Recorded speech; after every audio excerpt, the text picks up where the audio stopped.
اے اہل ایمان، مت حرام ٹھہرا لیا کرو پاکیزہ چیزوں کو جو اللہ نے تمہارے لیے حرام کی۔ او پتر غلط پڑھ رہے ہو آپ۔ جس طرح آپ قرآن پاک کا ترجمہ کرتے ہو، یہ قرآن پاک کا ترجمہ کرنا حرام ہے، کفر ہے۔ آپ پورا قرآن پاک کا ترجمہ بدل رہے ہو، حلال کو حرام کہہ رہے ہو بیٹا، یہ غلط ہے۔ اس کا ترجمہ ہے احل اللہ لکم، جو اللہ نے تم پر حلال کی، حرام نہیں کی۔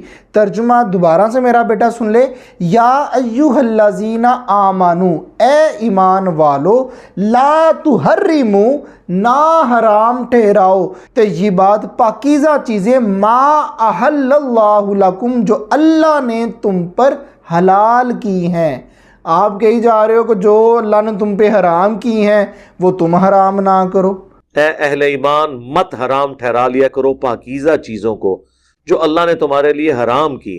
تو یہ بہت غلط ہے۔ اپنے ترجمے کو بہترین طریقے سے بیٹا تیار کیا کرو، اچھے سے اس کو یاد کیا کرو۔ اب دوبارہ سے سنائے میرا بیٹا۔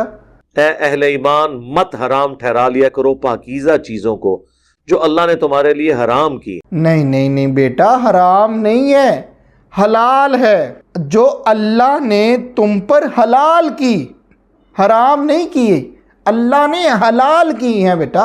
اے اہل ایمان، مت حرام ٹھہرا لیا کرو پاکیزہ چیزوں کو جو اللہ نے تمہارے لیے حرام کی۔ نہیں نہیں نہیں، غلط ہے یار، کیوں اس طرح اپنے دماغ کے پرزے کو کہاں رکھ کے آتے ہو بیٹا؟ جب آپ نے قرآن مجید فرقان حمید کو پڑھنا ہے یا اس کا ترجمہ کرنا ہے یا لوگوں کو سمجھانا ہے، اس وقت آپ مینٹلی طور پہ بیٹا تیار ہو کے آیا کرو۔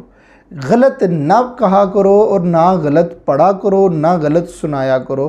اللہ پاک بیٹا آپ کو ہدایت عطا فرمائے، اللہ پاک آپ کو مزید ترقیاں عطا فرمائے۔ بیٹا ہم آپ کے ساتھ ہیں، مگر ترجمہ ٹھیک کر لو یار۔